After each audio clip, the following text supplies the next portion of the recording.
देश की राजनीति और भविष्य निर्माण में महिलाओं की भूमिका हमेशा से उल्लेखनीय रही है।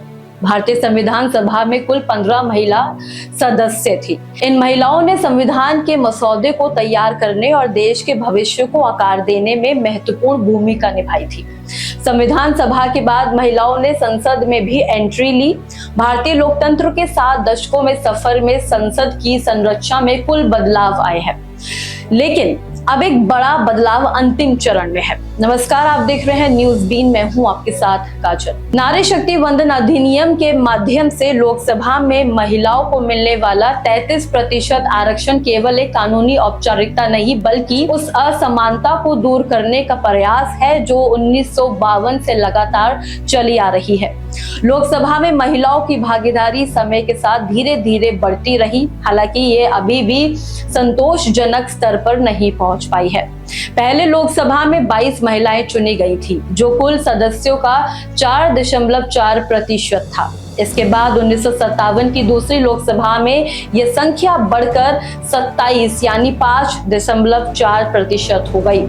उसके बाद बात करें तो 1962 की तीसरी लोकसभा में 34 महिलाएं यानी 6.7% सदन तक पहुंची।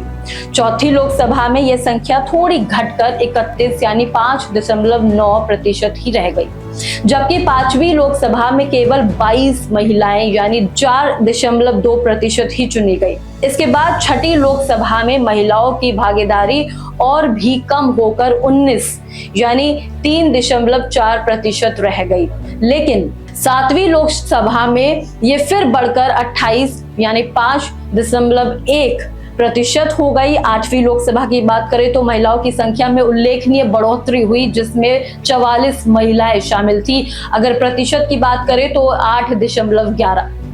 अब हालांकि 9वीं लोकसभा में ये संख्या फिर घटकर 28 हो गई, जबकि 10वीं लोकसभा में 36 महिलाएं यानी 7% संसद चुनी गई। इसके बाद 11वीं लोकसभा में 40 महिलाएं और 12वीं लोकसभा में 44 महिलाएं चुनी गई। 13वीं लोकसभा की बात करें तो आंकड़ा बढ़कर 48 पहुंचा, जो कि 8.8% रहा, और 14वीं लोकसभा में 45 महिलाएं संसद तक पहुंची। 15वीं लोकसभा की बात करें तो महिलाओं की भागीदारी पहली बार 2 अंकों में पहुंची, मतलब कि 49 महिलाएं, जो कि 10.9% संसद तक पहुंची। 16वीं लोकसभा में यह संख्या और बढ़कर 62 हो गई, तो कुल संख्या बल का लगभग 11% हुआ। 2019 की 70वीं लोकसभा में महिला सांसदों की संख्या 78 हो गई। प्रतिशत की बात करें तो 14.3। वर्तमान में यानी 18वीं लोकसभा में मामूली बदलाव के साथ ये संख्या 74 पर टिक गई, जो पिछली बार से भी बेहद कम है। कुल मिलाकर ये वृद्धि दुखद तो है, लेकिन भारत की उस आधी आबादी की आकांक्षाओं के समान नाकाफी है जो देश के सामाजिक आर्थिक ताने बाने में बराबर की हिस्सेदार है। हालांकि साल 2026 की जनगणना और उसके बाद होने वाले परिसीमन के महिला आरक्षण की राह को और अधिक स्पष्ट कर दिया गया है। सरकार की नई योजना के अनुसार भविष्य की आवश्यकताओं को देखते हुए लोकसभा सीटों की संख्या 543 से बढ़ाकर 850 की जा सकती है, जिसमें 273 सीटें महिलाओं के लिए आरक्षित होंगी, क्योंकि सरकार नारी शक्ति वंदन अधिनियम लागू करने जा रही है। कानून के आने से ऐसा पहली बार होगा जब भारतीय संसद में महिला सांसदी की संख्या एक साथ लगभग 200 की बढ़त दर्ज करेगी। महिला आरक्षण के लागू होने से केवल संख्या बल नहीं बढ़ेगा, बल्कि विधायी प्रक्रिया और नीति निर्माण के मुद्दों पर भी व्यापक बदलाव आने की उम्मीदें हैं।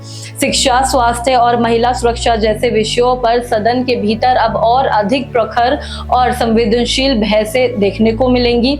ये अधिनियम अनुसूचित जाति और अनुसूचित जनजाति की महिलाओं के लिए और भी ज्यादा श्रेणी के भीतर 1/3 आरक्षण सुनिश्चित करता है, जो इसे और अधिक समावेशी बनाता है।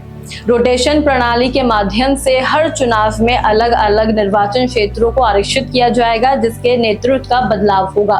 गौरतलब है कि आज से लोकसभा 3 दिवसीय विशेष सत्र भी शुरू हो रहा है। इस दौरान केंद्र सरकार नारी शक्ति वंदन अधिनियम पर चर्चा कर इसे लागू करेगी। इसके लागू होने के बाद 2029 की लोकसभा में संसद में महिला सांसदों की संख्या 273 तक पहुंचने की उम्मीद है। अब यह आरक्षण केवल सीटों का बंटवारा नहीं, बल्कि भारत के भविष्य के निर्माण में महिलाओं की बराबरी की दावेदारी का प्रमाण साबित होगा। आपकी क्या प्रतिक्रिया है इस खास पेशकश पर, हमें कमेंट्स में जरूर बताएं। बाकी ऐसी तमाम अपडेट्स और जानकारी के लिए देखते रहे न्यूज़ बीन। धन्यवाद।